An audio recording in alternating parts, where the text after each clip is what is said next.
I read the story. It was an autobiography, if I remember correctly, of the captain. I might be wrong about that, but I've got the basic story right. Well, they had a shipwreck in the Antarctica. And then they were there for a whole year in the Antarctica, you know? And none of them died, not one. He didn't lose a single man, not one. He kept their morale high. And then they took this boat that was on the ship, and they crossed like 400 miles of the roughest ocean, the roughest frigid ocean in the world, right? You don't go in that ocean. And then they went to an island, and they walked across the island, across these mountains that no one else has ever climbed since. And they went to the city on the other side of the island, and they got a boat, and they went and rescued their compatriots, and everyone survived. It's like, Endurance is the name of the book. You read that book, man, you think, wow, people are really tough. You know, and it's ridiculous. So who knows how tough you are? And maybe you find out by going out to find out how tough you are, right? So you take on a challenge, one that you think you can master, that's just a bit beyond your grasp, and you master it, and then you're a little tougher, and you think, hey, that worked out pretty well. And so then you're more of a monster. And then you go out and you find another challenge that's even bigger, and you think, well, maybe I can do that too. And then all of a sudden you can, and you get a little bit bigger, and God only knows what the limit is of you. And you find out by pushing yourself against the world. And of course, that's what Abraham is doing. And so, see, we're very pessimistic, us modern people. You know, we're pessimistic about humanity, that's for sure. Dismal, wretched, planet-destroying, cancer on the planet, right? As the Club of Rome described us so pleasantly back in the 1960s, you know? And I don't know, maybe we're ashamed of the Cold War.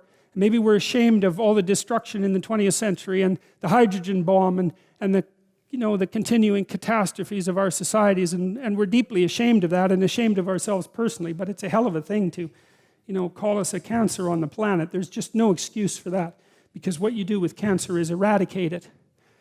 And I don't think that that's a very noble motive, personally.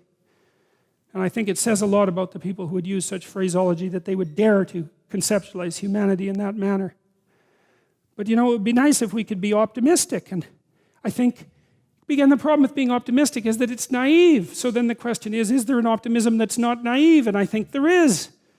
And the optimism that's not naive is in just a visualization of how strong people can be. So one of the things that I tell people, I've told my students in my class, in Maps of Meaning, here is a goal. You want to be the person at the funeral of your father that everyone can rely on. How would that be?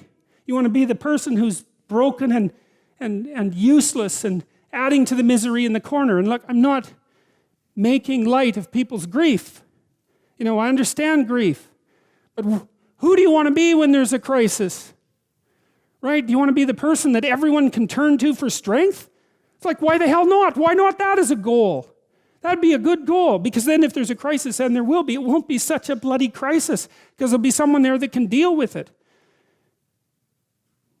You know, so when I went and talked to these people at the funeral home, I envisioned that. I thought, okay, well, this is something you have to contend with if you're going to be alive and adult.